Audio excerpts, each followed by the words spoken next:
Om Sadashiva Samarambam Shankaracharya Madhyamam Asmadhyacharya Paryantam Vande Guru Paramparam Ishwaro Guratmeti Multibeda Vibhagne Vyomavda Vyapta Dehaya Dakshinamurchaye Namaha Sarva Vedanta Siddhanta Gocharam Tamagocharam Govindam Paramananda Satguru Pranatosh Maham Om Shanti Shanti Shanti. Saudação a todos os professores, nosso professor nesse grupo, Arlindo Nagar, toda a Sampradaya. Que todos estejam bem, em paz, que o conhecimento vedantino brilhe na mente de todos nós. Então, a gente falou dos estilos de vida, né? Dando uma breve recapitulada, falamos de Yoga Dhyana, falamos de Karma e de Jnana Yoga, portanto. E aí, hoje a gente vai falar de Sadhanani. Vamos falar das práticas. Um pouquinho sem voz hoje. Então o texto começa assim, que é o item 3, né? Depois de Yoga Dhyana.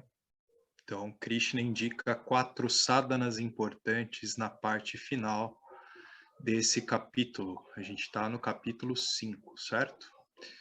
Então, Kama Krodha Jaya, domínio da prossecução do desejo e da raiva, como discutido no capítulo 3, em 3 maneiras. Indriya Nigram, sempre que houver a possibilidade de tentação, evitar fisicamente esse lugar ou objeto, né? Então, o lugar, a situação, o objeto, se você percebe que aquilo é um gatilho para disparar a raiva, então é melhor que seja evitado. Manonigram, cortar pensamentos insalubres no rebento e encorajar pensamentos nobres na mente. Então a gente pratica, pode ser, né, como aquela prática do pensamento oposto que o James trata, pode ser como afirmações que são opostas àqueles pensamentos que mantêm em você um senso de inadequação, um senso de insatisfação constante, um senso de pequenez, seja lá o que for.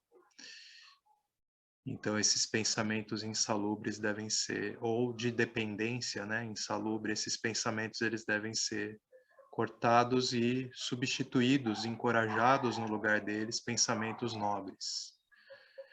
Desencorajar as Ashubha-vasanas, encorajando as Shubha-vasanas. Ou seja, aquelas vasanas que são as vasanas contraproducentes, aquelas vasanas que são relacionadas com aquelas dependências insalubres, e a gente cultivar essas vasanas, essas tendências, esses condicionamentos que podem nos levar adiante, que são producentes, né? E viveka, né? Discernimento. Então, cultivar esse julgamento, a discriminação adequada sobre as situações. E discriminação adequada diz respeito a fazer uma leitura com a mente aberta, né? De cada momento, cada coisa que se ouve, cada situação que é vivenciada. Então, se de alguma forma você deve desenvolver dependência, então desenvolva vícios nobres.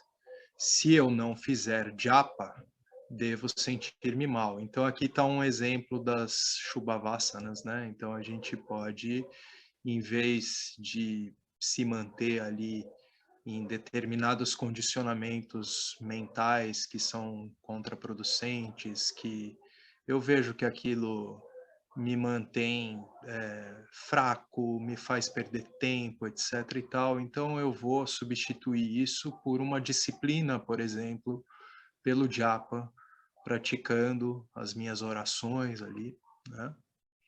Então, se eu não faço isso todo dia, eu estou tentando, né, firmar esse novo condicionamento, aí, de repente, você falha, você fala, poxa, me sinto mal com isso, né? Passei um dia sem ler o Gita, fica mal, né? E é bom que seja assim, porque aí você está realmente se mostrando comprometido com esse tipo de vassana que, de fato, pode ser produtiva para a sua vida, né? Que pode gerar desenvolvimento no seu, na sua evolução aí para uma compreensão mais adequada até o autoconhecimento.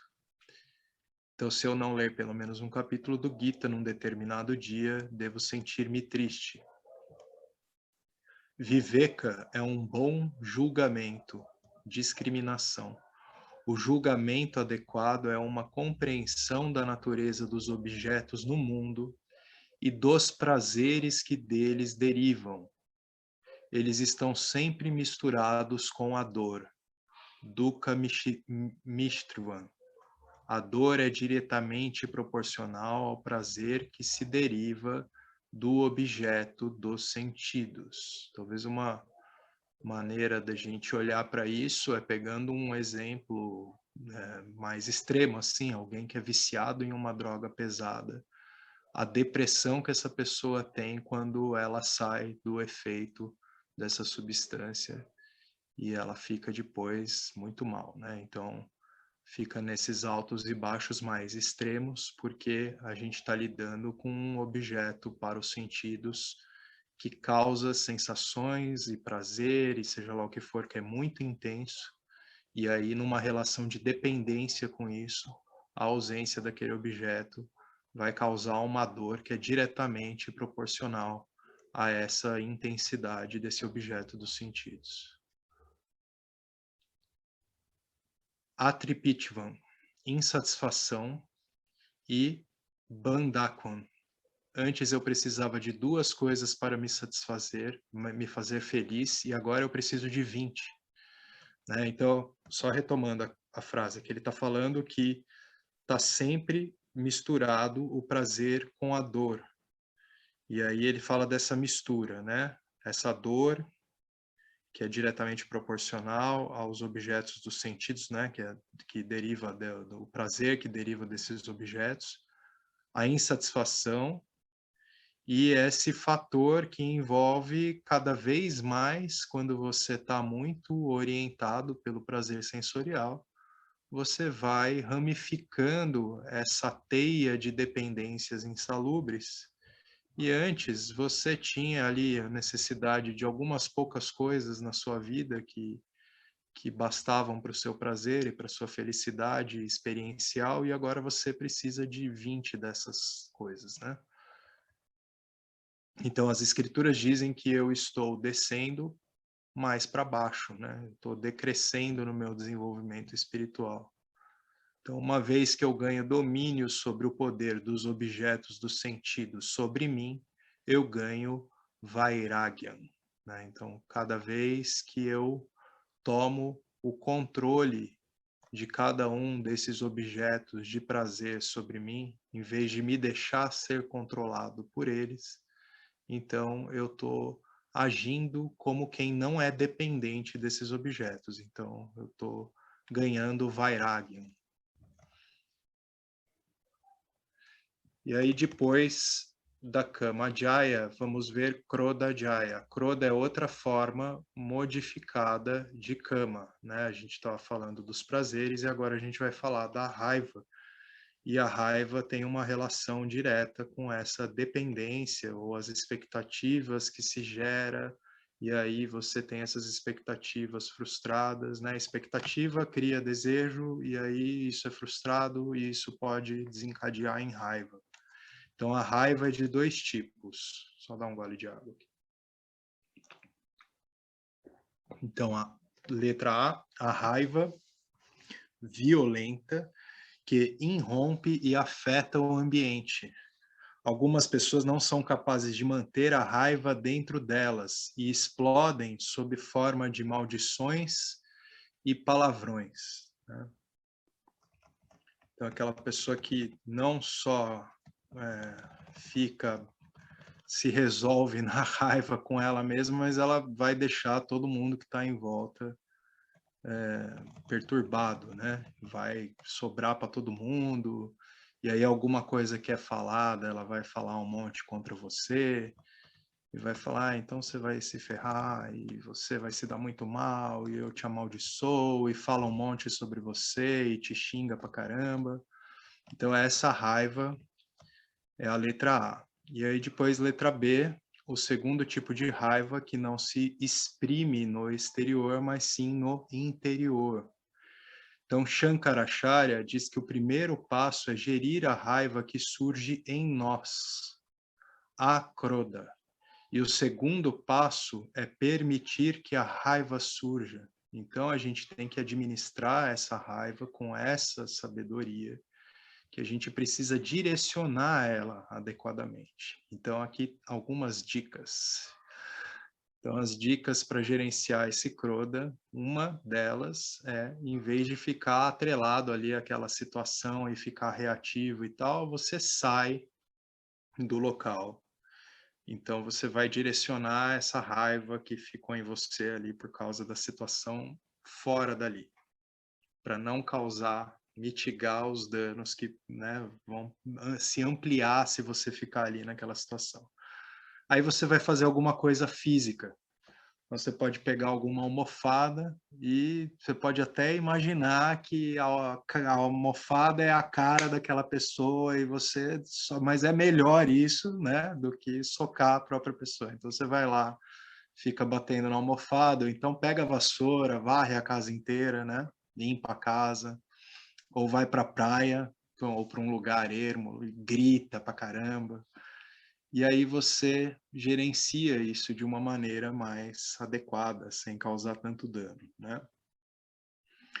Outra ideia aqui, mantenha a boca ocupada. Então, se você manter a boca ocupada, ela não vai estar ali proferindo as maldições e palavrões e tal, né? Então, beba bastante água, mastiga um chiclete, né? Qualquer coisa que ajude a manter a boca ocupada, que não seja para ela estar envenenando mais ainda o ambiente com a raiva que ela possa exprimir, né? Ok? Então, a raiva reprimida, ela pode levar a doenças psicossomáticas. Então, por isso a gente tem que expressar essa raiva, mas a gente precisa expressá-la inteligentemente. Encontre a causa da raiva. Cada vez que você briga com alguém sobre um assunto trivial e começa a datar de 1985, isso significa que esses conflitos não foram resolvidos, né? Então, aquela história, começa uma discussão lá e fala, não, mas lá, lembra daquela vez que vai e volta coisas que você já achava que estava bem resolvido com aquela pessoa, a discussão volta lá atrás e tal. Então, tem um monte de ressentimentos que vão ficando guardados. Por quê? Porque não houve o gerenciamento adequado dessa raiva antes, né? Aí explode de uma vez só em um dado momento. A raiva reprimida pode ser resolvida por vários métodos, mas a solução final é Kama Jaya, o que significa não esperar nada do mundo exterior. Lembre-se disso, qualquer expectativa leva ao desejo e depois à cadeia do Sansara. Portanto, o Kama Krodha Jaya é uma sadhana muito importante. Ok? Alguém gostaria de comentar algo sobre isso? Como é que tá a raiva aí de vocês? Perguntas? Então, as próximas 3 sadhanas importantes são graduadas. São chamadas Antaraga Sadhanas. Fábio, Antaraga Sadhanas. Oi, Mari. E aí? Hoje em dia é um problema, né, com o celular na mão, evitar colocar a raiva para fora e usar essas outras essas outras formas de lidar melhor, né? De ao mesmo tempo fazer ela se esvair, mas não gerar mais problemas. Você diz ir lá nas redes sociais e desabafar, falar um No monte? WhatsApp também, né? Ah, sim, é. Não, e aí é pior ainda, né? Porque o WhatsApp, prato cheio para más interpretações e a coisa só piorar, né? É, então hoje em dia tem esse problema, né? Muita gente aí. Então, dica da Mari, evitar o WhatsApp. Então, vamos lá. As próximas 3 sadhanas são graduadas. Elas são chamadas de Antaraga sadhanas, que são muito próximas da conquista do autoconhecimento. Então, do que a gente está falando? A gente está falando da sadhana que é Shravana, Manana e Nididhyasana. Então, começando por Shravana, já vimos, né, esses tópicos e aqui a gente vai tratar deles novamente. Então, Shravana é quando você está ali simplesmente para receber o conhecimento do guru, sem perguntas, né? Vai lá, senta quietinho, ouve, alerta, mente aberta, né? Você não está ali para questionar, para decidir se o que você está ouvindo está certo ou se não está.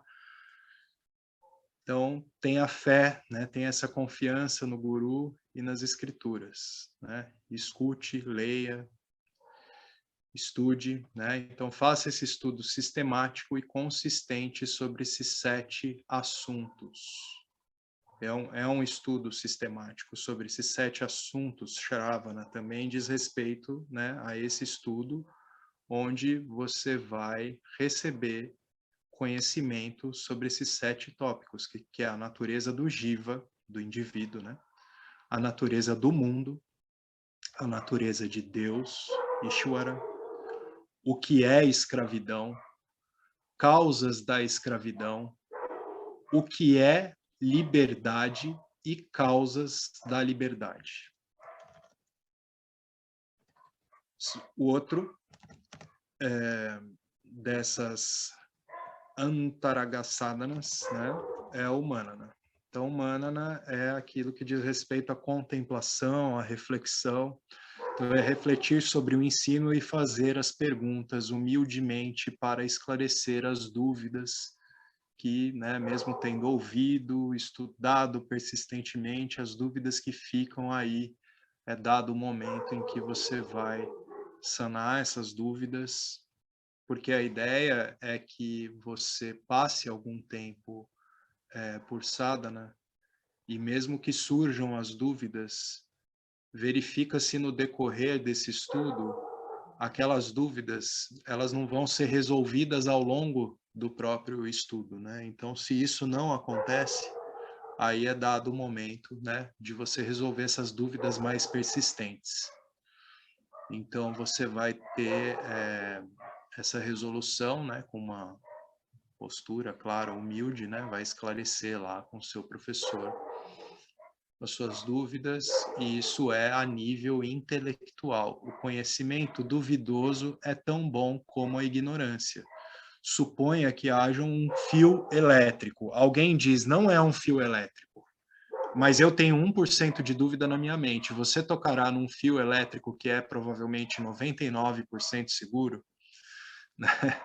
Em outras palavras, você vai ser coerente com esse conhecimento que é dado a você, né, com o Vedanta, que diz respeito à sua natureza primordial, que diz respeito à sua natureza suprema, como aquilo que é sempre existente, sempre livre de limitação, intocado, aquilo que é não afetado. Será que você vai, né? Se você, esse conhecimento me fascina, é interessante e tal, mas tem sempre uma duvidazinha ali. Fica mais difícil ser coerente e agir, buscar agir de modo coerente com esse conhecimento, né?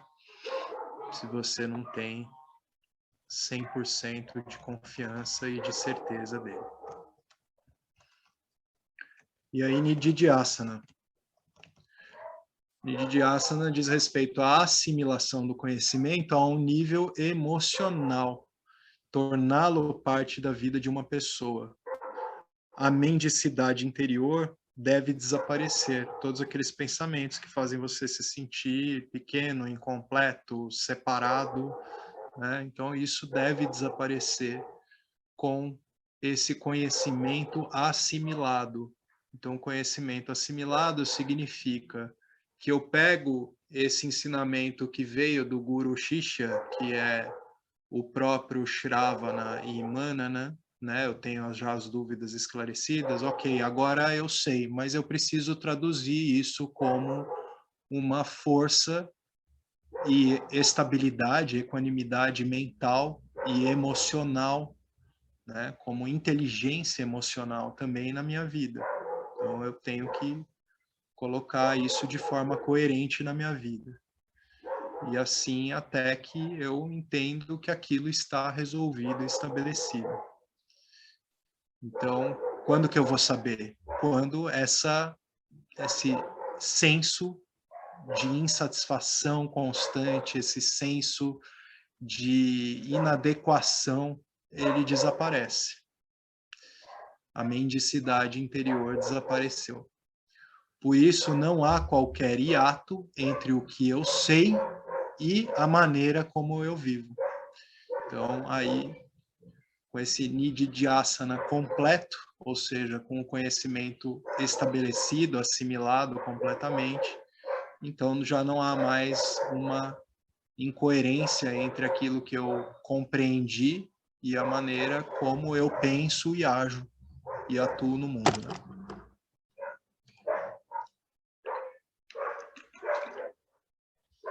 Então,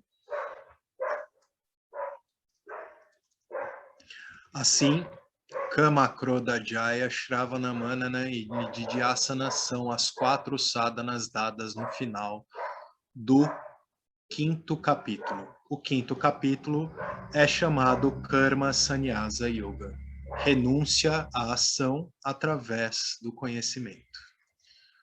E assim terminamos o 5º capítulo. E aí, pessoal? Que mais? Quem tem aí algo a dizer? Perguntas, reclamações, comentários? Vamos para o 6º capítulo, então? 6º capítulo, o pessoal do yoga adora, porque a gente vai falar de meditação, né? Pessoal que gosta do yoga só na forma de meditação também, que nem eu, que já fui ali só do Vipassana, e eu achava que o Vipassana ia resolver tudo na minha vida, né? Então é um tópico sempre muito interessante. Vamos ver o que está dito no Gita. Então a essência do Gita e a essência dos Vedas é a mesma. E o ensinamento essencial dos Vedas é moksha apenas. Sem dúvida, os Vedas falam de Artha Purushartha. Então, tá falando do, né, quando a gente fala de Artha, é o objetivo da prosperidade. Os Vedas tratam desse objetivo da prosperidade. Eles também tratam de Kama Purushartha, né, que diz respeito aos prazeres, o conforto, felicidade.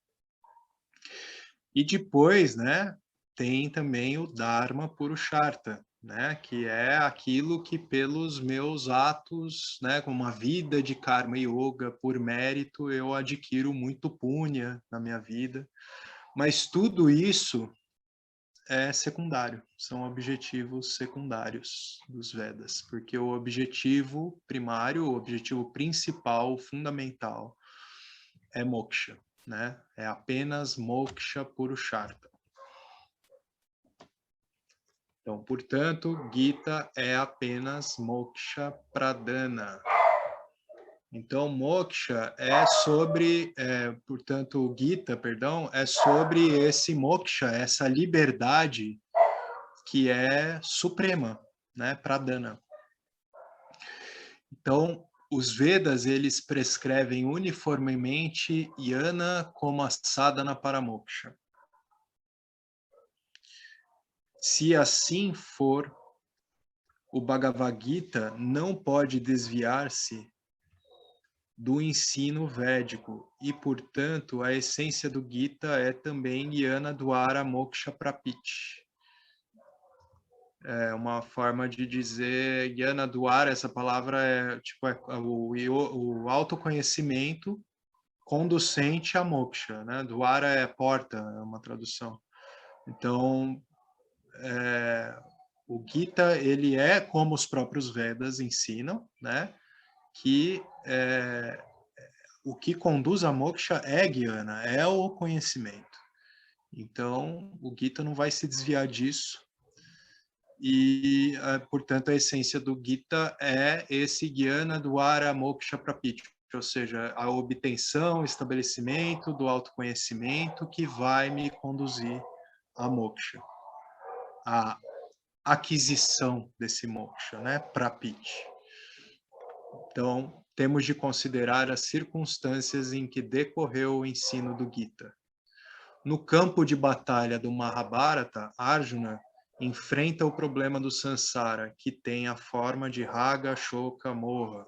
Né? Então, os desejos, a dependência, os seus lamentos ali, a ilusão toda em torno disso. Né? Então, Raga é a dependência ou apego a fatores externos para ser feliz. A tristeza surge quando os fatores externos não são favoráveis. E isso é tristeza. Quando a mente é dominada pelo apego e pela ganância, ela não sabe como julgar bem as situações. O intelecto é nublado, turvo e nevoado, e vê o Dharma como um adharma, e vice-versa. É o que está acontecendo ali com Arjuna naquela situação, no campo de batalha, e ele ali com a sua comoção, uma bala emocional, né, vendo pessoas queridas com quem ele vê que, né, se depara com o fato que ele vai ter que lutar contra essas pessoas, inclusive. Então, olhando para o todo da situação, que pode ser bastante complexa ali, mas aquilo que era o justo era, depois de tanta tanta ação, tantos atos assim absurdos, né, de inadequados, incorretos e os atos maldosos, malévolos mesmo de Duryodhana. Então chegou o momento que não tinha mais solução que não aquela batalha, né? Mas o Arjuna, então ali era dármico, né? Aquela luta tinha que acontecer, mas o Arjuna, ele tá ali com a mente turva, então ele vai ver aquilo que é o Dharma como um adharma e vice-versa, né? Então esse total conflito e confusão é chamado de moha, uma ilusão, né? Apego, tristeza, conflito é um ciclo vicioso. É preciso compreender claramente que as aquisições materiais não resolvem o problema. Não era Arjuna rico, hábil e possuidor de tudo que uma pessoa pode aspirar? Apesar de ter todas essas conquistas mundanas, ele não foi capaz de superar a tristeza e até contempla o suicídio. Então, aqui tem um trecho que é dito que se a própria vida se torna, né, ele faz esse questionamento, né, a própria vida se torna um fardo, então qual que é que sentido tem alcançar o objetivo? Aqui está uma tradução ruim, mas seria mais ou menos por aí, né? Ele questionando para Krishna, se a própria vida se torna esse peso, esse fardo, qual que é o sentido que tem de conquistar o objetivo da vida, né? Essa liberdade, então melhor desistir de tudo, né? Prefiro morrer e tal. Então, ao longo do primeiro capítulo do Gita, vê-se claramente que as realizações mundanas não resolvem o problema da tristeza, né? Então, o que que adianta toda essa aquisição material, as conquistas, toda a riqueza que uma pessoa possa ter, né? A gente sabe aí de tantos bilionários que são pessoas profundamente infelizes e a gente vê que tipo de atos eles promovem no mundo, né? Se fossem felizes, não conduziriam esses mesmos atos. Então, parágrafo seguinte, ou antes de eu ir para o parágrafo seguinte, alguém gostaria de falar algo? Então, vamos lá. Quando o Arjuna ele não consegue encontrar qualquer solução, ele faz a coisa mais inteligente, de se render aos pés de Krishna. Esse verso é o famoso verso 7 do capítulo 2, né? A gente talvez já tenha escutado, mas a gente pode escutar novamente. Vocês querem? Vamos escutar? Vou pôr aqui no sitezinho que tem os áudios. Então, é aquele verso lindo, né, que tá aqui. A gente já vai ler sobre a tradução do verso.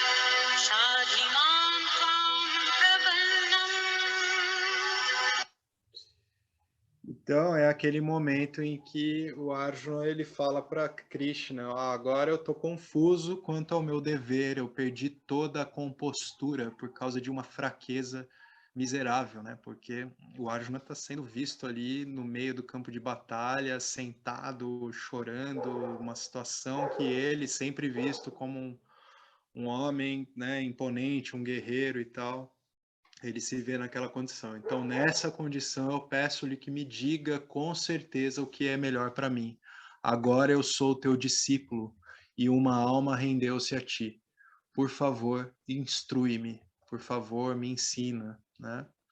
Então, o Bhagavad Gita enfatiza que moksha só pode ser ganho através de jnana e jnana só pode ser ganho através do Guru Shisha Parampara, né? Essa sucessão professor e aluno.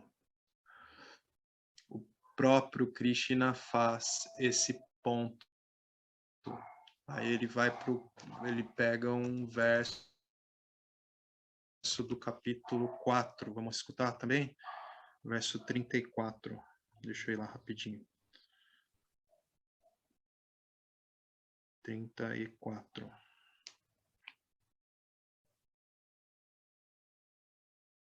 Aqui.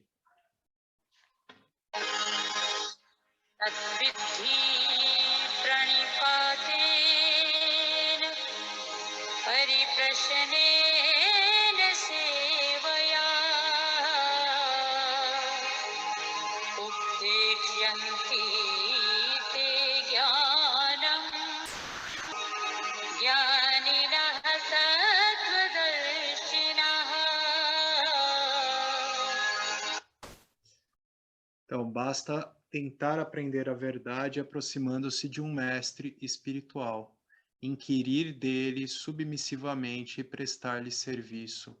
As almas autorrealizadas podem transmitir-lhe o conhecimento porque viram a verdade. Então, esse verso 34 do capítulo 4. Portanto, o ensino do Gita começa a partir do segundo capítulo. Logo, percebemos que a escravidão nunca está lá. É apenas auto-hipnose, auto-engano, auto-ilusão. Moksha não é um evento que tem de ocorrer no espaço e no tempo, ou um processo através do esforço. Moksha é uma descoberta, é como acordar do estado de sonho. Retira a ilusão e reivindica-se. Eu era livre, eu sou livre, eu serei sempre livre. Né? Então, é esse conhecimento que é revelado em você mesmo, e a partir de então, né, ele fala dessa reivindicação, né? Você sai de um estado de sonho. Então, apesar de todas as circunstâncias e todas as coisas que dizem respeito a uma falta de liberdade ou uma liberdade que é sempre relativa, estabelece-se uma nova compreensão e eu reivindico isso, porque isso foi revelado agora na minha mente e eu preciso agora não deixar esse conhecimento escapar. Então, eu reivindico, eu quero que seja compreendido sempre assim. Eu sempre fui essa existência sempre presente, intocada, imutável, livre de limitação. Eu sempre fui, nunca deixei de ser, sempre serei. Então agora vamos entrar no 6º capítulo que trata da meditação. Não devemos tomar dhyana ou meditação de uma forma isolada e tentar praticá-la exclusivamente. Então, esse é o recado para todo mundo, eu mesmo, achando que só meditação era a resposta para tudo. Né? Então, não é uma questão de prática isolada ou exclusiva de meditação que vai fazer com que o autoconhecimento se estabeleça. Há muitas pessoas que não querem estudar os capítulos anteriores e querem mergulhar diretamente na meditação. Se só no 6º capítulo se pode obter a libertação, então por que razão Krishna deveria desnecessariamente ensinar o resto dos capítulos?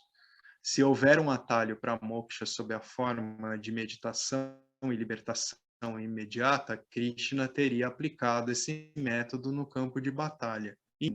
A principal dela é tecnicamente chamado de Shravana e Manana. E por que o Nididhyasana não está aqui? Não é uma boa pergunta? Porque aquilo que diz respeito a esse Guru Shishya, né, aquilo que é passado pelo professor, é Shravana e Manana. Nididhyasana é agora, toma que o filho é teu. Então, é o aluno que, uma vez tendo recebido esse conhecimento, ele precisa agora traduzir isso como algo coerente em sua própria vida. Então, ele vai aplicar e ele vai até assimilar efetivamente esse ato da meditação exclusivamente aqui. Nós podemos dividir o capítulo 6 em 6 tópicos. Então, a qualificação, o primeiro tópico, qualificações para meditação. O segundo, preparação para meditação. O terceiro, processo de meditação. Depois, objeto de meditação. Depois, obstáculos à meditação, sono, nidra. E, por último, benefícios da meditação. Vamos lá? Então, primeiro, qualificações. Embora existam muitas qualificações, Krishna menciona 3 qualificações. Primeira, tranquilidade, equanimidade nas transações do dia a dia, que é samatva, né? Aquela capacidade de manter a mente em sama, né? A mente equânime. Equanimidade, equilíbrio, tranquilidade, equilíbrio mental devem ser mantidos nas transações do dia a dia. A mente não deve ser demasiada eufórica ou deprimida. Nem é possível meditar quando a mente está eufórica ou deprimida. Caso contrário, não pode ficar quieta durante a meditação. Imagine a excitação de um jogador que ganha o Wimbledon.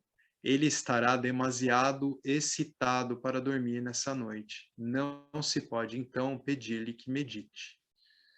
Como se consegue a equanimidade nas transações diárias?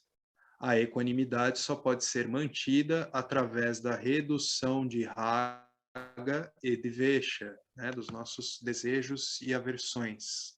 Então, a gente precisa dar uma aplacada, né, uma arrefecida nesse sistema que está constantemente ali ativando ragas e dveshas no nosso dia a dia, e promover uma condição mais simplificada de vida, onde a minha mente vai se tornando mais adequada para a meditação.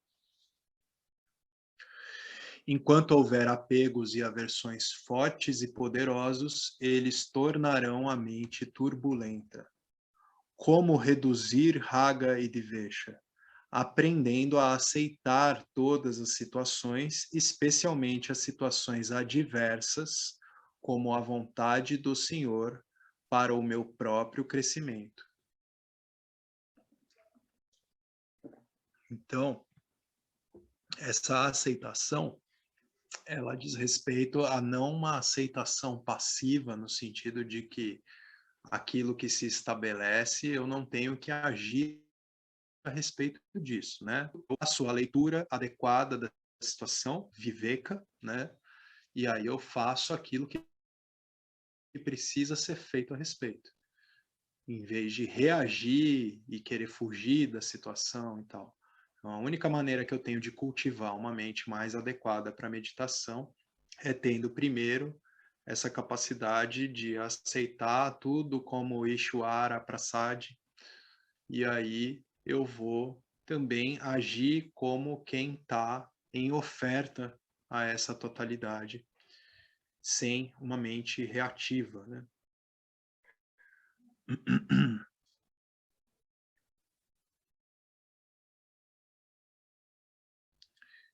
Então, é aceitar isso como vontade de Ishvara para o meu crescimento. Por que ele deveria fazê-lo dessa maneira? Uma pergunta, né? Por que Ishvara? Porque se ele está com maiúsculo, eu estou entendendo que é essa pergunta. Então, por que Ishvara deveria fazer dessa maneira? É apenas para o meu crescimento. Tal como um médico dá diferentes tipos de medicamentos para a saúde de uma pessoa. Então, né, para cada pessoa, você vai ter um remédio ou uma composição de remédios e dosagens perfeitamente adequadas à situação daquela pessoa, né? Então, a gente pode olhar dessa mesma maneira para os karmas, os prarabdha karma, nesse momento estabelecendo na minha vida, né? Por vezes os medicamentos são doces como xarope para tosse, mas a maioria das vezes os medicamentos são amargos. O médico tem apenas um objetivo, que é o de ajudar a recuperar a saúde. Nenhum médico quer dar prazer ou dor. Então, me ocorre aqui dizer, lendo essa analogia, que da mesma forma a gente pode olhar para o nosso prarabdha karma e para Ishvara como aquela seidade que está sempre nos conduzindo para a nossa libertação. Então, por isso, o Senhor também dá dor apenas para o meu crescimento interior. A fé implícita no Senhor e na sua vontade e confiança irá reduzir raga dvesha. Porque também esse raga e dvesha, ele é muito incrementado por essa incapacidade de compreender essa totalidade e a multifatorialidade que rege as situações que se estabelecem para mim. Então, quando eu tenho foco muito grande só naquilo que eu quero, porque eu quero do jeito que eu quero, então eu estou incrementando esse raga de vexa, que é uma coisa muito unidirecionada. Eu quero e não importa o todo, né? Não importa o entorno. Eu devo desenvolver essa fé e confiança implícitas. Então eu tenho que ter essa confiança, essa aceitação, né? Tem que ser implícito. Portanto, ao me render ao Senhor, raga e dvesha são neutralizados e samatvam mantido. Então eu começo a neutralizar Raga e Divesha e começo a ter uma capacidade em tudo e de compreendendo como um bom vedantino que a minha realidade é comum com o todo, né? Então eu tenho essa equanimidade também estabelecida nas diferentes situações, como equanimidade mental. Seja o que for que venha, tenho de ter uma atitude de aceitação, boas-vindas. Cada experiência é me dada apenas para o meu crescimento. Ok? Então, agora a gente vai para a segunda qualificação. Alguém gostaria de falar algo sobre essa equanimidade, Samatva, antes da gente ir para Vairagya?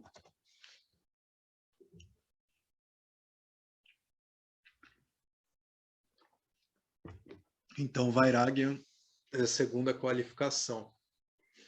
A essa máxima, qual que é a máxima? O que quer que você dê prioridade máxima, isso ocupará automaticamente a mente. Por exemplo, um jogador de xadrez, faça o que fizer, estará sempre a pensar no jogo, de fazer tantas coisas lá fora, tantas outras coisas, né?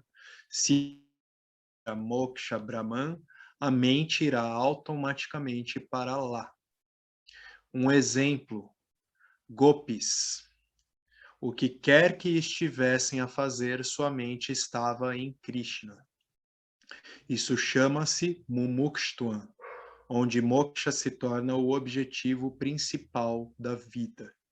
Então, esse exemplo que é citado aqui, as gopis lá no Mahabharata são aquelas pastoras que eram altamente devotas a Krishna, né?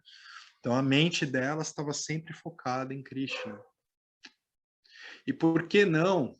A gente não pode, fazendo aquilo que faz, ter essa mente focada em Brahman, em Bhagavan, em Ishvara, em Moksha, em tudo, né? Naquilo que é a minha atividade, naquilo que é a minha profissão, naquilo que são as pessoas que me cercam, as pessoas que eu amo, né? Então eu posso ver em tudo.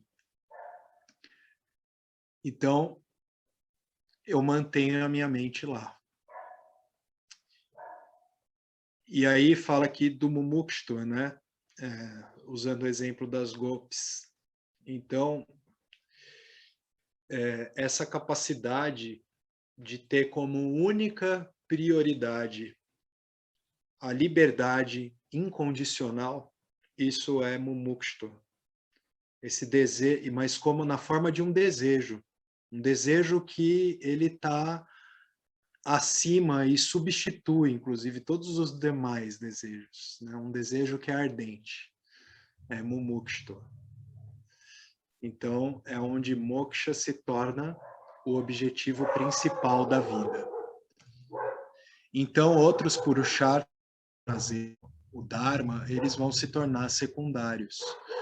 Vairagya é a maturidade de um aspirante que compreende claramente as prioridades da vida.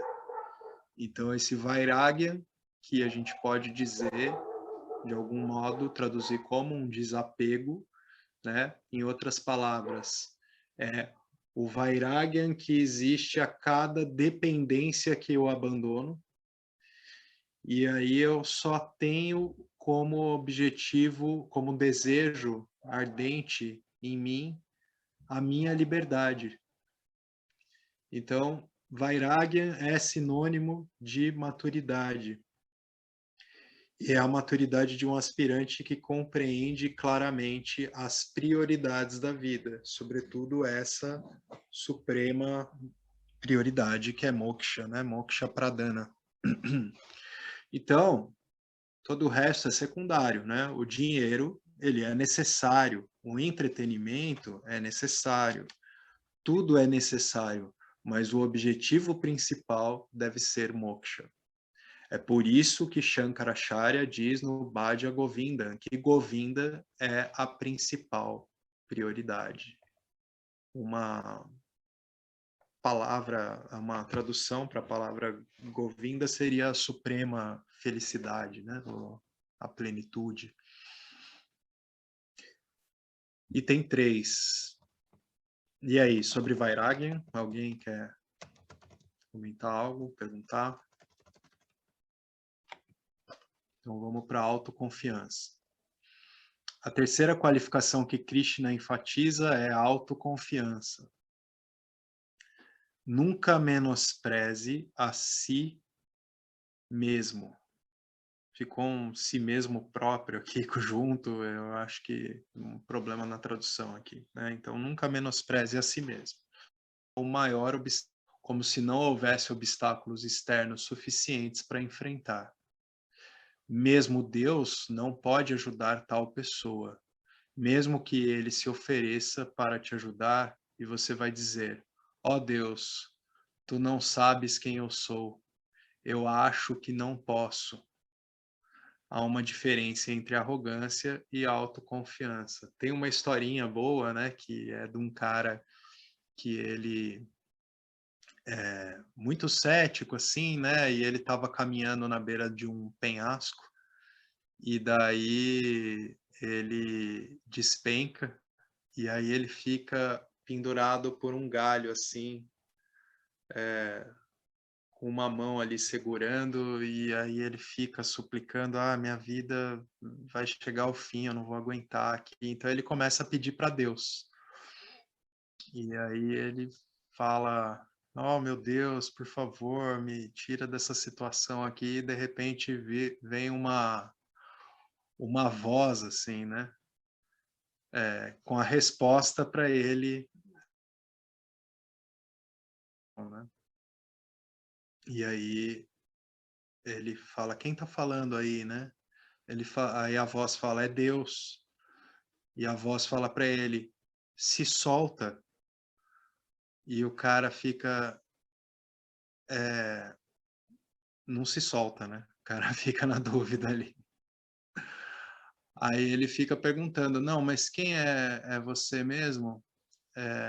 E aí a voz fica falando que é Deus, e ele fala: não, deixa pra lá, né? O cara ignora completamente a presença de Deus, porque ele não quer confiar naquele momento. Então, mesmo que Deus aparecer ali querendo te ajudar, né? Então, você não sabe quem eu sou, eu acho que não posso. Né? Então ele está falando dessa pessoa aqui que está suplicando ali, né? Para Deus, e aí mesmo que Deus apareça, então não há essa confiança, né? Deus não pode ajudar a pessoa que não tem autoconfiança. Há uma diferença entre arrogância e autoconfiança. Na arrogância, eu penso que posso conseguir com os meus próprios esforços. Enquanto a autoconfiança é que eu posso alcançar o objetivo através da graça de Deus e Guru, né? Aqui, o ensinamento através do professor também. A coragem e a confiança não vêm por causa da minha arrogância, mas por causa da minha devoção a Ishvara. Sem dúvida, o crescimento espiritual é uma tarefa árdua. Tu és o motor à frente para puxar e o Senhor será um motor atrás para empurrar.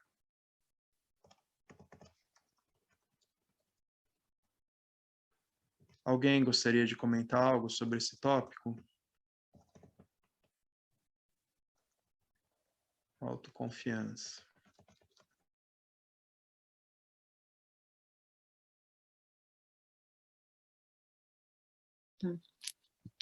Oi? Perdão, não vi. Não, desculpa eu, que o gato estava no teclado e não estava conseguindo ligar o microfone. Eu não E aí, sei, Roberto? tenho uma dúvida aqui, porque, ó, peraí. Pode ser que eu tenha também, que eu estou lendo agora essa parte do Não, texto.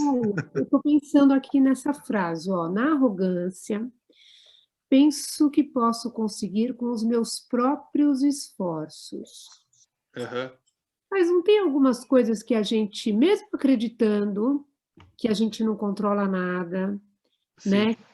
que Ishvara está no controle, que tudo acontece por uma ordem maior. Algumas coisas, imagino eu, algumas coisas a gente tem que se esforçar para conseguir, por exemplo, algumas coisas de trabalho. Sim. Não estou falando de desejos, tá? Não estou falando de desejos por objetos, essas coisas, né? Uhum. Eu não sei se aqui é a tradução ou se o texto fala exatamente isso. Na arrogância, penso que posso conseguir com os meus próprios esforços, ou se eu estou lendo de uma maneira muito pragmática, sabe? Sim. Eu acho que aí vai da perspectiva em que esse ensino é apresentado. Então, o que que acontece? Pelo meu esforço individual, ele é fundamental para que eu consiga aquilo que eu quero. Mas ele é um ínfimo fator na totalidade do Daivan, né, do multifatorialidade do campo. Então, aqui tá, eu penso que está, sim, uma questão de tradução, que poderia estar melhor, teria que ver como é que está o texto em inglês, ou se foi a maneira como corriqueira, como está sendo dita e não foi aprofundada, mas... Então, esse fator da minha ação individual, né, a ação do indivíduo, que não é aquilo que eu sou realmente, mas ele é fundamental. Mas se eu não tenho essa compreensão da multifatorialidade do campo, né, então está muito forte em mim o senso de fazedor, né, o arrancar isso de ser o fazedor, fazer, tá sempre de peito estufado, não sou eu que faço, eu aconteço e vai acontecer porque eu quero. Então, a gente vive de uma maneira mais fluida com todo o campo da manifestação quando a gente, junto com o nosso esforço individual, dado como uma oferta e também em reconhecimento de que tudo isso, essa composição corpórea, também é Ishvara, né? Então, eu ajo em oferta, sabendo que eu entrego para a totalidade, e aí é com o Ishvara se os resultados serão aqueles desejados. Então, é claro, eu ajo, tenho as minhas metas, faço os planos direitinho e tal, mas eu tenho que me despir desse senso de ser o fazedor, o autor, o que faz e acontece. Porque quem faz e acontece, né, se a gente for olhar para a totalidade da situação, né? Você não precisa nem estar pensando no ar que você respira e que te mantém vivo. Tem um coração batendo e você acorda todos os dias de manhã com energia para fazer suas coisas. Você não precisa nem pensar sobre isso tudo. Então, existe toda uma manutenção dada por uma ordem maior. E a gente precisa abandonar essa arrogância de que sou eu que faço tudo e faço acontecer, né? Não, Eu beleza, acho que é tá. mais nesse sentido, assim. Não entendi, agora clareou. Falou de fazedor, eu entendi já. Obrigada. Legal. Obrigada. Ô, Fábio, Oi, Henrique. tudo bem? Boa noite. Beleza, boa noite. Enquanto a essa colocação, também, como você colocou, né, eu acho que quando, em um entendimento mais profundo, você tem que ver que Jiva é o próprio Ishvara, né? Sim, é isso. Todo Ishvara. Exatamente. Você se reconhece,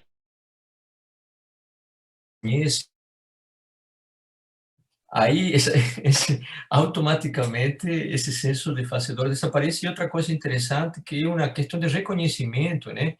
De que você vê, como você colocou, né? Porque você, aqui está minha filha. Oi, Gabriela. Fala oi. Ei. Então, aí é uma questão assim de reconhecimento, né? De que todo você se reconhece em Svara. Então aí você também surge uma sensação de de gratidão, né? Sei lá, né? E aí, como você colocou, né? Porque você está vivo por Svara. Simplesmente por Perfeito. isso. Você não poderia tomar nenhuma decisão, mas nenhuma mesmo, se não fosse por Svara. Então, essa decisão, em última instância, quem é? É Svara. Não é? Exato. Eu vejo dessa forma, né? Quando você entende, se reconhece em Svara, aí, né? Sei lá. E a arrogância vai embora. Ah, com certeza. Mas sim, uma coisa interessante é que a arrogância vai embora com conhecimento, né? Quando Sim, esse exato. conhecimento decanta em É. você, é uma coisa, um reconhecimento assim, né? Muito bom, muito bom. Obrigado, Henrique. Acho que você ia falar alguma coisa, né, Pedro? Ei, Fábio, Beleza? tudo bem? Tudo bem. É, quero colocar aqui que, né, um exemplo assim de Duryodhana, né, que queria fazer por conta própria, né? É, Então ele sempre queria fazer por conta própria. Então acho que nesse caso aí, por mais que Krishna e todos os sábios que estavam ao redor dele falavam, aconselhavam ele queria tocar por conta, fazer por conta própria. Então acho que a arrogância também está falando nesse sentido, né? sim, Porque, por exemplo, Arjuna ele tinha, né, toda a capacidade, né? Ele recebeu armas até do senhor Shiva e mesmo assim ele se rendeu. Então quer dizer que sim. a autoconfiança no esforço dele também não faltava, porque ele é um exemplo assim do maior guerreiro da época, né? E É. mesmo assim ele se rendeu, né? Então acho que nesse caso aí Duryodhana é esse exemplo da pessoa querer fazer por conta própria, fazer o que ele acha da cabeça dele, né? Sem respeitar o Dharma, sem respeitar essa ordem, né? É, o Então, acho Duryodhana, ele tem todas as qualificações adármicas possíveis, né? Então, extremamente autocentrado, megalomaníaco, e, enfim. Tanto é que Krishna deixa bem claro que não vai participar da batalha, né, desde antes, né, da conversa que existe anterior, né, ao próprio ida ao campo de batalha, mas ele prefere estar junto com Arjuna. Não, acho que eu falei Duryodhana, né? O Krishna, ele prefere estar ao lado de Arjuna e não, né, de Duryodhana, porque tem uma passagem ali, né, que há um assédio de Duryodhana para, acho que é do Mahabharata ainda, né, para que Krishna esteja ao lado deles, né, dos Kauravas no campo de batalha. é, E a atitude muito mais humilde, né, de Arjuna fez com que ele estivesse ali como o cocheiro, né, inicialmente, né, pilotando a carruagem do Arjuna. É isso aí. Vou voltar para o texto, então.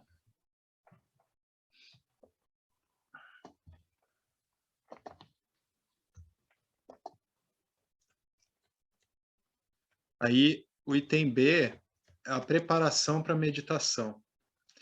Então, preparação física e preparação mental. Então, primeiro, escolha um lugar mais calmo ou isolado, aquele que está associado à espiritualidade. Se você meditar na sala de jantar, terá sempre pensamentos de comida. Fixe o asana nem demasiado alto e nem demasiado baixo, nem demasiado duro e nem demasiado mole. A ideia é que a respiração não deve ser perturbada. Então, aqui ele está falando da postura adequada, né? Então, a gente deve adotar uma postura que é simultaneamente alerta, ereta, mas também relaxada, né? A ideia é que a respiração não deve ser perturbada, a mente e o prana estão interligados. Os nossos ares vitais, a nossa energia vital, né? Então, conforme a gente respira e conforme a respiração, ela vai ficando mais sutil, então a mente também vai se sutilizando. Isso que a gente pode entender dessa colocação, que a mente e o prana estão interligados. Portanto, mantenha a respiração normal e harmoniosa. O corpo deve ser relaxado e reto. Observar a respiração por alguns momentos e sentir a sua suavidade e uniformidade. Não precisamos fazer pranayama especial com proporção apropriada.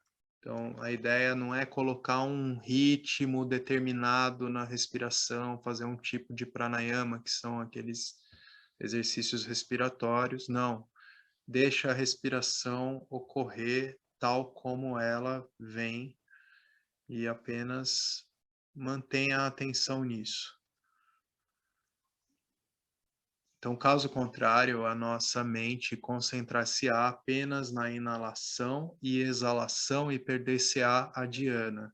Então, você perde a meditação se você ficar no pranayama, que é, eu tenho que respirar, né, daquele jeitinho, né, fazendo um tipo de pranayama ritmado, né, então você fica prestando atenção, você está respirando naquele tempo, quando você está inspirando, expirando, e aí, não, o teu foco não tem que ser nisso, o teu foco é um estar consigo com uma atenção simplesmente para aquilo que acontece, não para aquilo que é um ato deliberado seu, um ato deliberado pelo indivíduo, né? É simplesmente estar sentado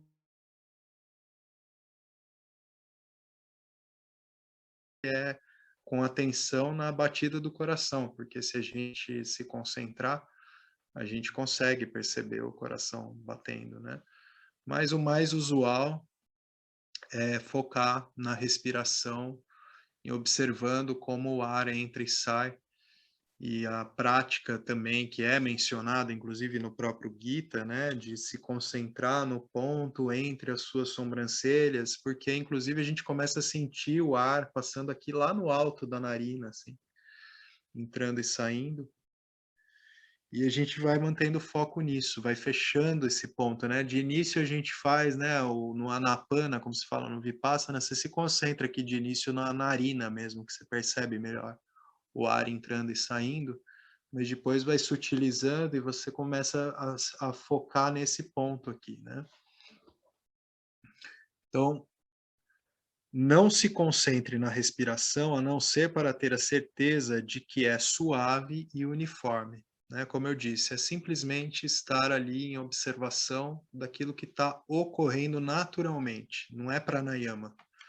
Depois é preciso cuidar dos sentidos, concentrar-se na ponta do nariz ou no meio das sobrancelhas. A essência é que os olhos devem estar fechados ou meio fechados e retirados do mundo exterior.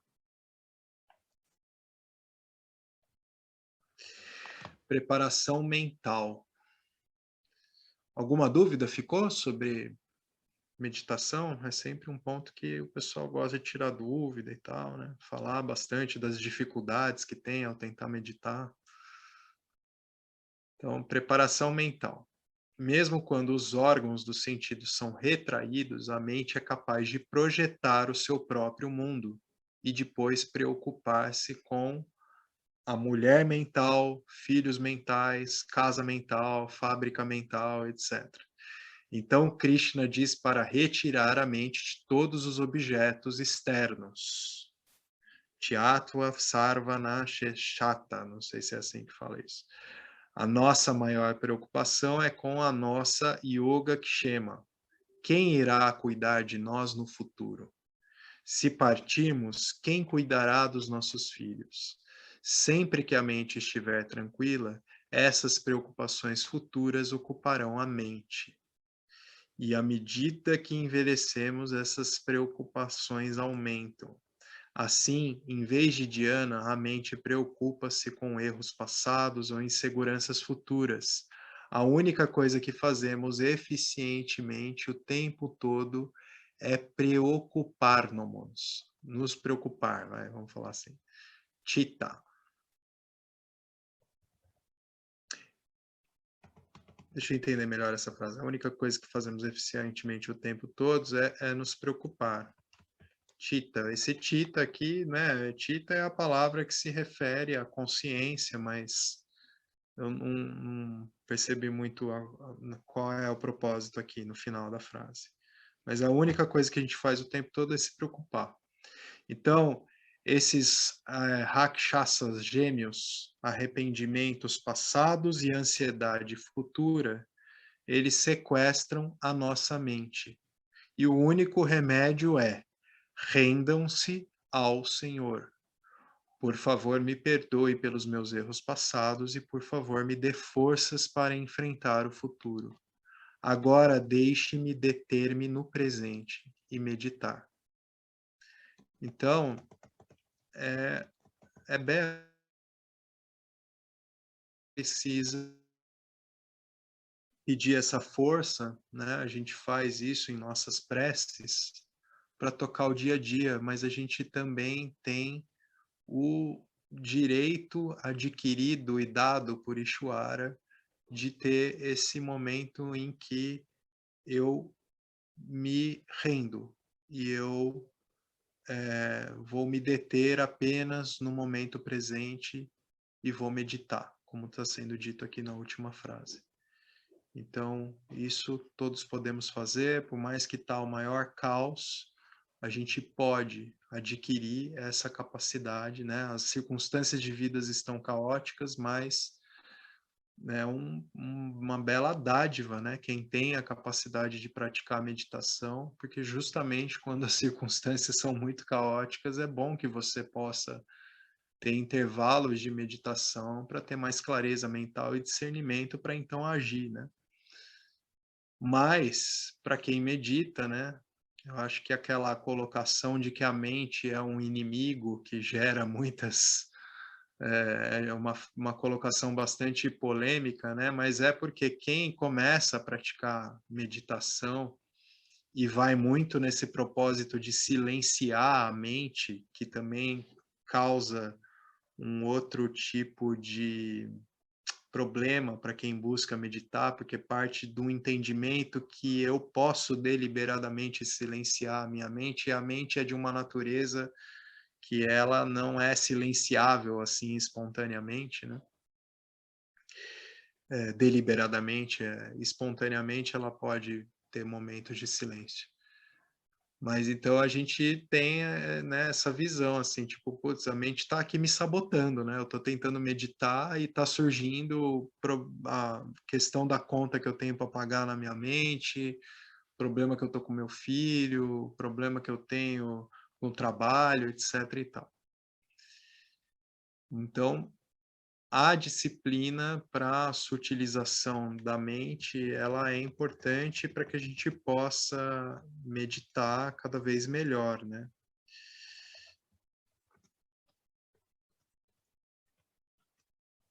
E aí, o que eu posso dizer sobre isso também é assim, isso precisa ser como qualquer exercício, né, em que você precisa de esforço e repetição, né? Se você tem essa mente que está sabotando ali o teu propósito de meditar, você não tenta controlar essa natureza da mente, você simplesmente vai se colocar no propósito e no esforço repetido de se dissociar de todo esse trânsito de pensamentos. Eles vão continuar acontecendo, mas você não pega carona neles.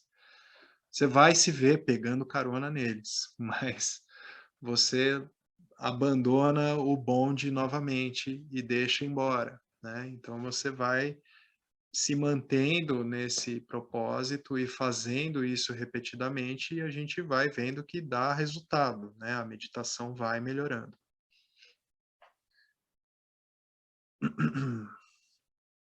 Então, o processo de meditação. Vamos falar disso agora. A meditação ela pode ser definida como um fluxo constante de pensamentos semelhantes, centrados num objeto de meditação. Então, olha só que interessante. Também aí, como é falha a ideia de a ausência total de pensamento, né? Porque aqui a gente está definindo de pensamentos, ou seja, eu tenho um ponto focal, é um pensamento, há um objeto onde eu estou focando e eu tenho a mente então centrada nesse objeto de meditação. Não insistimos em um pensamento em particular.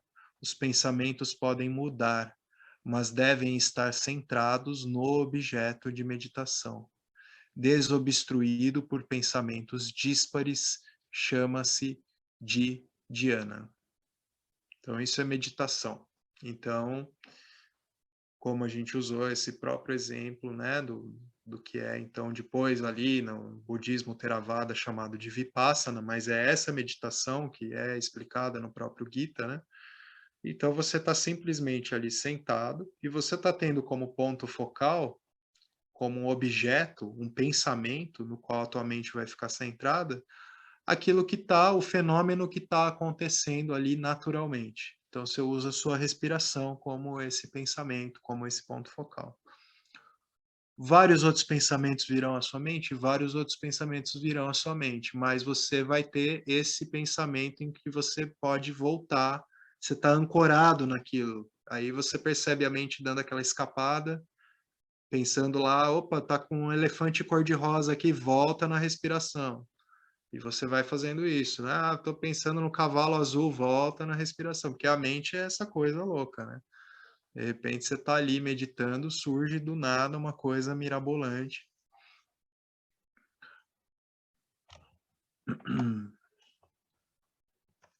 E surge também objetos muito mais sutis que de alguma maneira são acessados, que podem ser percebidos, inclusive como outros sentidos.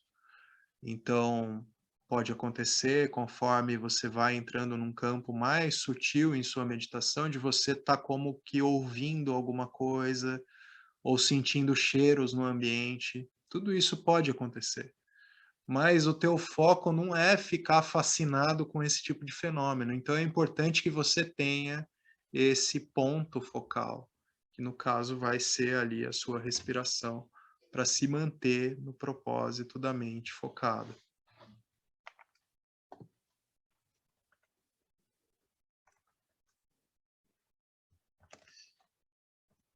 Então, os pensamentos podem mudar, eu li essa parte. Isso é dhyana.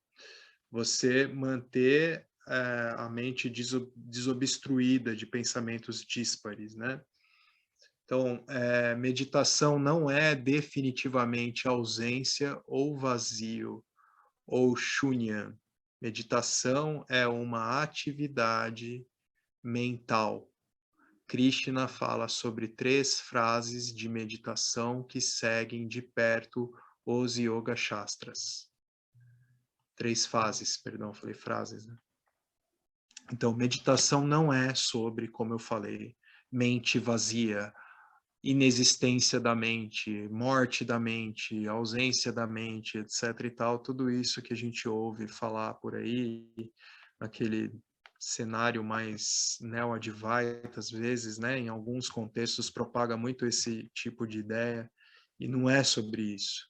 É uma atividade mental, né? E aí ele vai falar de 3 fases da meditação, que são, primeiro, dharana, que significa focar a mente no objeto de meditação. A mente está desfocada, tal como um operador de câmara que vai para trás, para frente, ou mesmo deita-se. Devemos focar a nossa mente. Operador de câmera que vai para trás, para frente, né? Então, ele está se movimentando, mas ele está ali mantendo o foco, né? Então, número 2, uma vez que a mente está focalizada, o próximo objetivo é a manutenção ou retenção da mente sobre o objeto de meditação. Ao tirar fotografias, também não é suficiente focalizar. Até que você clique, as mãos devem estar firmes e inabaláveis. Isso é chamado de dhyana. Então, essa capacidade de se manter ali, né, naquele foco.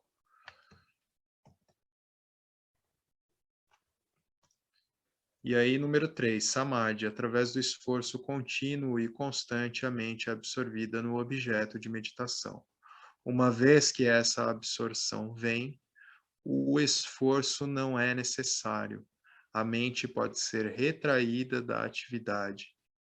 da atividade presente e sem vontade a mente se detém sobre o objeto. Samadhi não é um estado misterioso. Estamos o tempo todo em samadhi. Preocupação com o trabalho, com as crianças, preocupação de negócios e etc. Olha que bacana essa outra perspectiva da gente desmistificar, né, a ideia de samadhi, porque samadhi, a palavra vem dessa coisa que é um pensamento único mesmo, né? Significa, é como ver tudo como um mesmo, você tem um pensamento só na mente. E o que a gente está fazendo, né, quando a gente está preocupado com alguma coisa que está ali perturbando a nossa mente, uma questão que é um problema que eu tenho no trabalho. Você vai se alimentar e a tua mente está naquilo. Aí você se propõe a ir bater papo com um amigo e em vez de vocês falarem de coisas da vida, você fica falando só daquilo. Você vai fazer qualquer outra coisa, vou sair para praticar um esporte, mas tua mente está naquilo, né? Então é um samadhi também, né? Então, o que acontece na meditação é que em algum ponto desse propósito de se manter focado num pensamento único, a minha individualidade ela fica suspensa ali e eu me torno esse pensamento único. Isso é samadhi.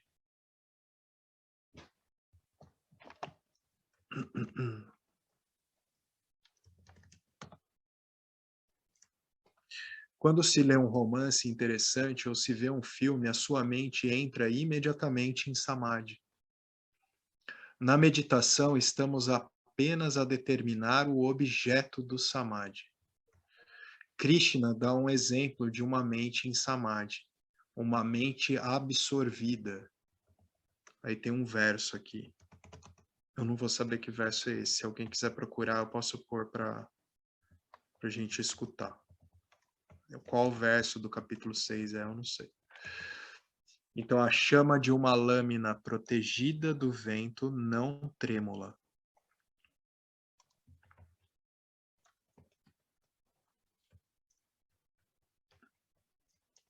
Não tremula, né? Então, a chama de uma lâmpada, protegida do vento não tremula. Essa é a comparação utilizada para descrever a mente de um yogi, que está bem controlada e unida com o Atman. Uma mente absorvida é como a cobertura de vidro colocada sobre uma chama. Ela protege-a do vento. A chama agitada torna-se estável. Ok? Então, a mente sem essa qualificação, que mente é? Aquela mente que está ali como a vela acesa num lugar que está ventando, né? Fica ali abalada o tempo todo.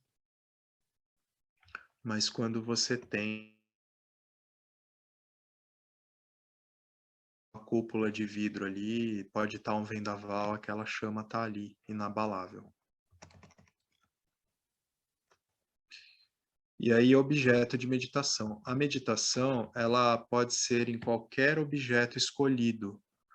Pode ser Saguna Ishwara, ou seja, meditar sobre os atributos do Senhor, os atributos de Ishwara, e isso é chamado de Upasana Dhyana. E se você estiver exposto a Shravana e Manana, então medite em Nirguna Brahman. Qual que é a diferença de Saguna? A gente falou que é meditar sobre os atributos. E Nirguna, como, né, a própria palavra é traduzida, é sobre aquilo que é livre de todos os atributos. Então é meditação em Brahman, Nirguna Brahman. Então, uma coisa misteriosa acontece. O objeto torna-se o próprio sujeito. Então, com a devida prática meditativa até alcançar essa capacidade de meditação em Nirguna Brahman, então há sempre a possibilidade de, experiencialmente, né, o seu senso de identidade na meditação em Nirguna, ele está ali resolvido como Nirguna, como Brahman, né? Essa coisa misteriosa que acontece, o objeto torna-se o próprio sujeito, a divisão sujeito-objeto desaparece. Isso é meditação em Brahman ou Nididhyasana. Aqui a gente não está falando sobre isso ficar estabelecido assim ou não. Isso já é um outro assunto que a gente resolve com conhecimento estabelecido. Mas é um tipo de samadhi em Nirguna, né? Portanto, estes são os dois tipos possíveis de meditação. Nesse capítulo, Krishna fala sobre Nirguna e Ishvara Dhyana, Advaita Dhyana, Atma Dhyana. Lembre-se deste fato. Atma Dhyana só pode ser feito por uma pessoa que tenha entendido o Atman Swarupa, né? Qual é a natureza do Atman, como discutido nos capítulos 2, 3, 4 e 5. Então, esse Atma Swarupa que a gente vai atingir, inclusive, né? E, portanto, com Nirguna, meditação em Nirguna, Nirguna Brahman. Se não for exposto ao ensino vedântico, então o meditador pode meditar em Saguna Ishvara. Há tantos Krishnas, aí ele cita diferentes nomes aqui para Krishna, ou Lakshmi, né? Ele pode fazer essa meditação para os devas, né? Então, me fugiu a palavra, como é que a gente fala? Quem a gente já passou tanto por ela? Quando você tem a tua divindade preferida, tem uma palavra em sânscrito para isso. Então você faz o Sarguna Ishvara, né, a meditação.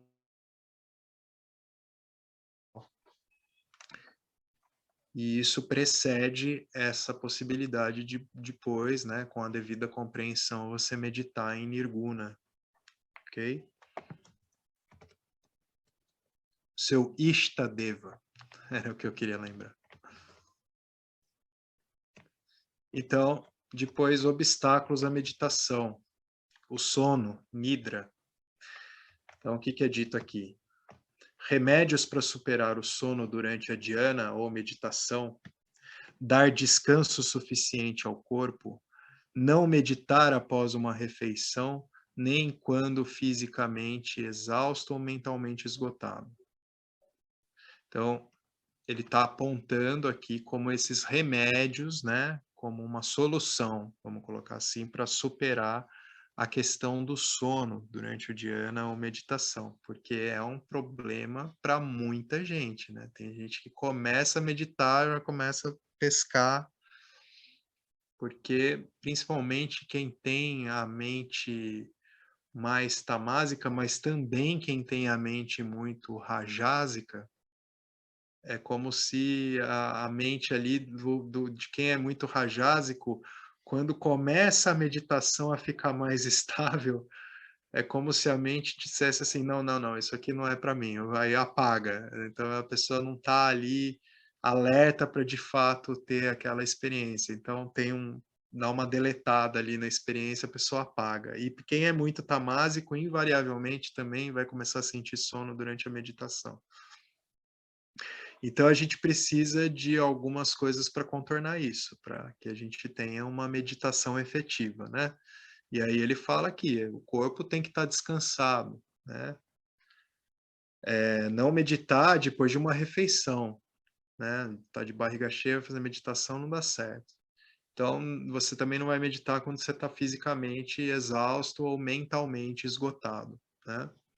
Então, é por isso que de manhã cedo é melhor para meditação, porque o trabalho do dia ainda não começou e você está naquele momento em que tua mente está alerta, né? A mente deve ter tempo para desenvolver um gosto e um hábito para meditação. Não deve confundir-se com os seus velhos padrões. Se eu fecho os olhos, é apenas para dormir. devo continuar a dizer à mente, este não é o modelo de dormir. Né? Então, a mente que tem, né, automaticamente, eu estou fechando, continua ali, fazendo essa repetição para a mente. Não, agora eu estou meditando, não é o momento de dormir, eu estou aqui alerta, né? Então, por autossugestão, essa autossugestão constante é necessária na fase inicial. E aí, parágrafo seguinte, antes da gente ler, alguém gostaria de falar algo? A gente vai continuar falando desses obstáculos de meditação. Fábio, Oi? eu estou querendo perguntar a respeito, assim, se esse objeto, no caso, assim, de ser um mantra, escolher um mantra. Uhum. Isso é um tipo de meditação que pode ser tanto conforme os shastras, tá? Então pode ser tanto saguna como nirguna, porque quando eu uso de um mahavakya para meditação, eu estou meditando em nirguna. O mahavakya que seria como aham brahmasmi. Então essa constante, a mente focada nesse pensamento, eu sou o Brahman. Então essa seria uma meditação em nirguna. Mas quando eu faço um mantra para qualquer divindade, ou qualquer outro mantra que não se refere a um Mahavakya, aí eu estou meditando em Saguna, né? Então, sim, os mantras são utilizados como um ponto focal. Fábio, o mantra Om, ele está em qual dessas categorias? Onkara, se você está com a mente focada só no símbolo de Onkara, seria uma meditação em Nirguna. Você pode usar a mente para, né, ser conducente o som do Onkara para você direcionar a mente em Brahman, né? E também para a autoafirmação, eu sou Brahman, né? Mas simplesmente emitindo o som do Om, né? As pessoas não sabem do poder que tem esse som, né? Então,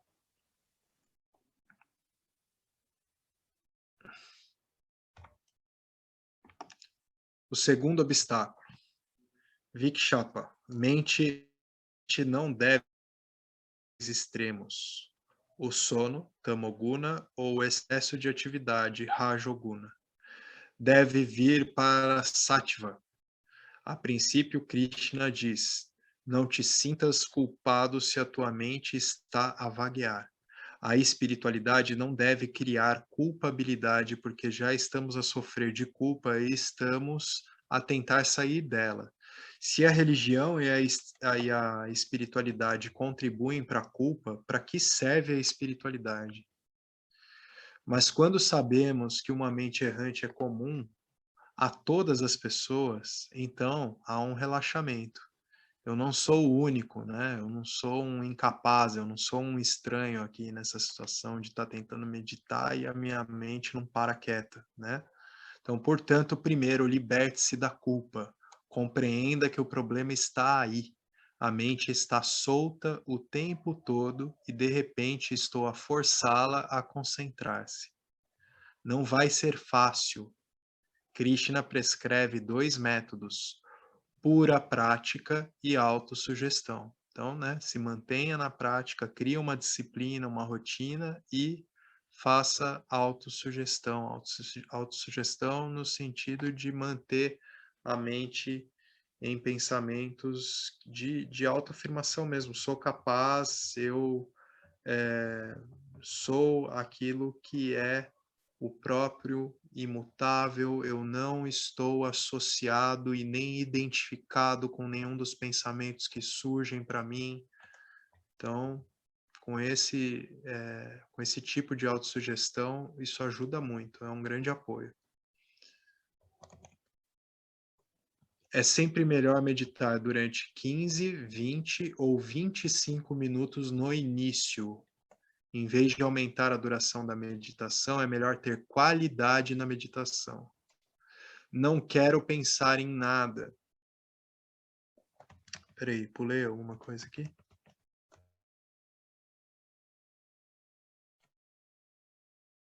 O cursor jogou o texto para baixo. Então, digo à minha mente que durante os próximos 30 minutos eu não quero pensar em nada.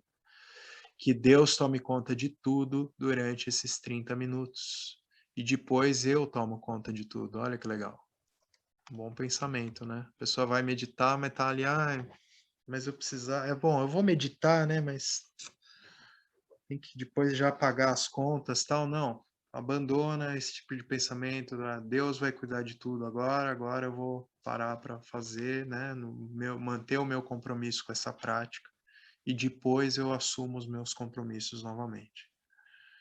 Então, que Deus tome conta de tudo durante esses 30 minutos, depois eu tomo conta. Por isso, pratique essa autossugestão. Então, agora a gente vai falar de Vairagya. A sua mente vagueia pelo campo onde tem apego.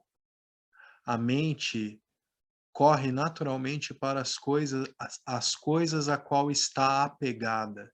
Portanto, se o apego for transferido do Jagat para Ishvara, ou seja, se o apego é transferido do mundo, das situações que você está enfrentando, para a suprema inteligência, o que rege o todo, coloca tudo naquela colocação, né? Coloca tudo nas mãos de Deus. Minha mãe falava muito isso. Entrega na mão de Deus, meu filho. Então, se você faz isso, né? Você faz essa transferência do mundo para Deus, naturalmente a mente correrá para Ishvara, porque a mente tem um valor por isso. Portanto, conheçam o valor e a grandeza de Ishvara como a principal prioridade da vida.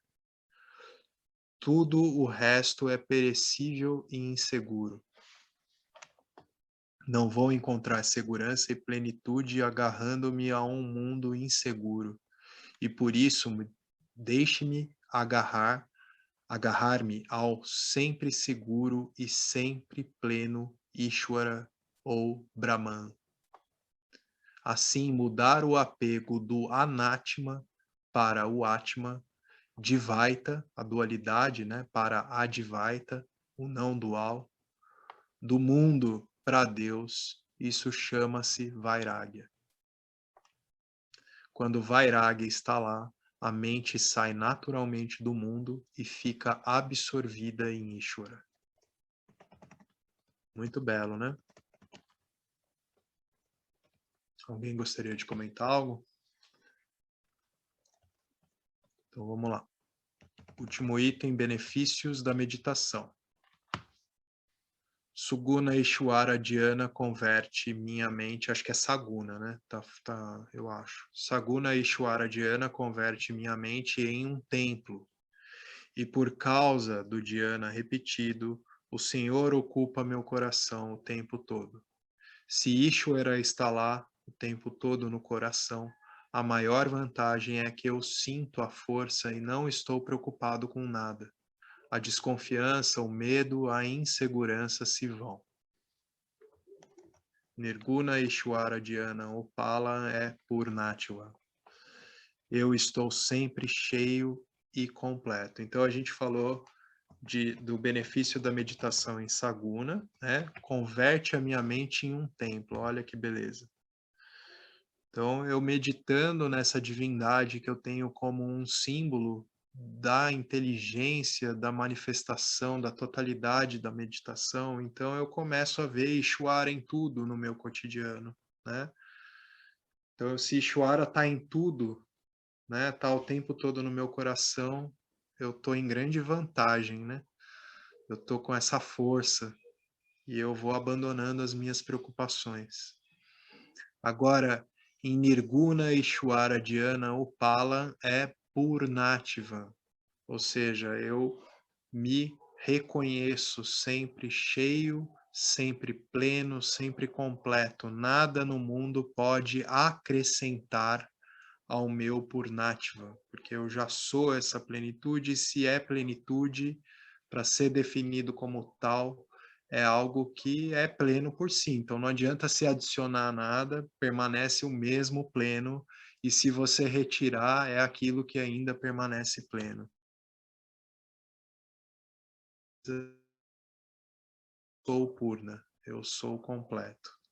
Então, por conseguinte, a presença ou ausência de qualquer coisa não me afetará, uma vez que eu não me inclino ou me apoio sobre nada. Não tenho muletas psicológicas à minha volta. Gosto da independência que se chama Jnanishta, Atmanishta, Brahmanishta. Também é chamado de Jivamukti. Então, esse é aquele que alcançou pelo Nirguna Ishvara, né? Aqui o resultado final como aquele que o indivíduo poder ter o estabelecimento de moksha, né? Então ele se torna, portanto, um Jiva Mukti. Simbolicamente, essa frase representa o quê? Que esse indivíduo, ele atualizou definitivamente o seu senso de identidade. Eu sou Brahman. O senso de identidade, perdão, ele não está mais no indivíduo. Ele compreende-se como Brahman.